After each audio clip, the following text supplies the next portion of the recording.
Halo Sobat Bola Mania, kembali lagi di BRC Official. Ada kabar menarik nih mengenai respons menohok trio Persib soal kuota naturalisasi di klub.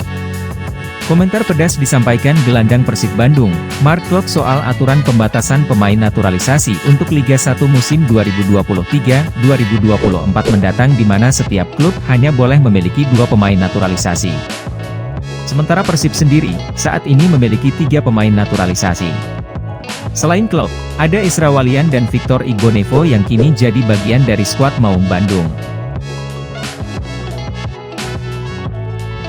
Usai usulan itu muncul, aksi protes dilakukan para pemain naturalisasi yang sudah resmi menjadi warga negara Indonesia, WNI.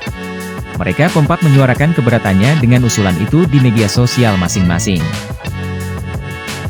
Kami WNI, dan semua WNI seharusnya memiliki hak yang sama, namun kami merasa peraturan tersebut mendiskriminasi kami sebagai warga negara naturalisasi, tulis Klok di Instastory pribadinya. Kami memilih Indonesia karena kami mencintai negara ini dan berkomitmen untuk menjadi bagian dari komunitas sepak bola di sini, sambungnya. Kami harap liga yang ramah bagi semua pemain, terlepas dari asal mereka dan latar belakang mereka, tegas Klok. Sindiran terkait usulan aturan tersebut juga diutarakan Victor Igbonevo. Kapten Persib ini menulis kata-kata yang menyentil jika pemain naturalisasi dianggap seperti dua hal berbeda di Indonesia.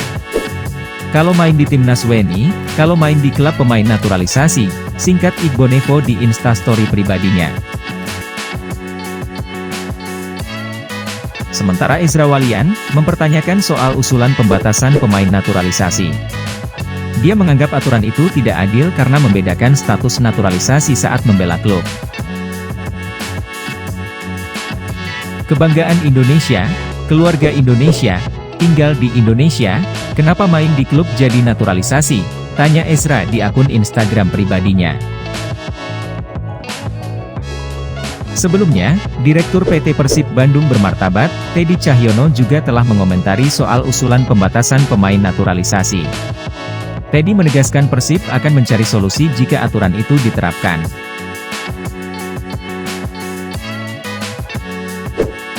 Dikarenakan mayoritas klub setuju dengan regulasi maksimal 2 pemain naturalisasi, maka Persib akan mencarikan solusi atas situasi ini, ujar Teddy. Nah itu dia Sobat Bola Mania untuk update kabar kali ini, bagaimana pendapat kalian Sobat? Tulis pendapat kalian di kolom komentar ya Sobat dan jangan lupa untuk like, comment, and subscribe.